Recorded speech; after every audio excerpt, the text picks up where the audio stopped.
Hapa ndani kibongo bongo kwamba bana mwana mitindo kwa jina la Ashley Gina ambaye bana huyu dada ni mwana mmoja hapo ya wana mitindo ambao basi tunasema kwamba wanafahamika sana, wametumika kama model katika wasanii mbalimbali, wamepiga video nyingi sana kama video queens, umeona. So yuko katika ranka ambao basi tunasema kwamba ni maarufu sana Marekani, umeona. So bana katika 1 na 2 bana katika visiwa vya Zanzibar kukatokea swala ambalo basi tunasema kwamba limezua taharuki kidogo, na katika mitandao ya kijamii ndio imekuwa kama story basi ambao inaongelewa zaidi ni kumhusu huyu mwanadada bana, kwa sababu amepatikana amefariki katika chumba chake visiwani Zanzibar. Noma sana. So kuchunguza mchongo kwamba umekaaje bana, mambo yakaonekana kwamba bana huenda jinsi ambavyo ripoti ambazo zimerudi kutoka kwa polisi ni kwamba inasemekana kwamba tunasema kwamba bana commit suicide, ni kwamba bana alijiua mwenyewe, unaona. Lakini pamoja na hivyo, baada ya mchongo kusikika namna hiyo, ikatokea kwamba ghafla bana Cardi B akapanda katika comment section na kusema kwamba bana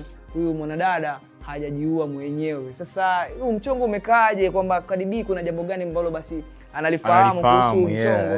Lakini pamoja na hivyo ni kwamba bana Cardi B anamfahamu mwanadada kwa sababu inaonekana ni mtu ambaye amefanya naye kazi sio zaidi ya mara moja, ni mtu ambaye anajua background yake. Kwa hiyo anaposema kwamba bana huyu hajajiua mwenyewe, inaonekana anaongelea kitu ambacho basi anakifahamu. So huu mchongo bana unajua kwamba bana mambo mazima basi ya kuhakikisha kwamba unakaa mezani ni kitu ambacho kitachunguzwa, na kina mavazi mimi nawaambia watu kwamba bana FBI lazima watasogea maeneo ya Zanzibar kidogo hapo wapate uzoefu wa FBI. Yes, umeona. So ni issue ambayo basi imezua kelele sana katika mitandao, lakini at the end of the time ni kusubiri kuona kwamba bana hii imekaaje. Lakini pia kwenye upande wa sanaa huenda pia kwetu Bongo imekaaje, kwa sababu kuna watu ambao pia wamewahi kuandika taarifa ambazo zimeshtua watu.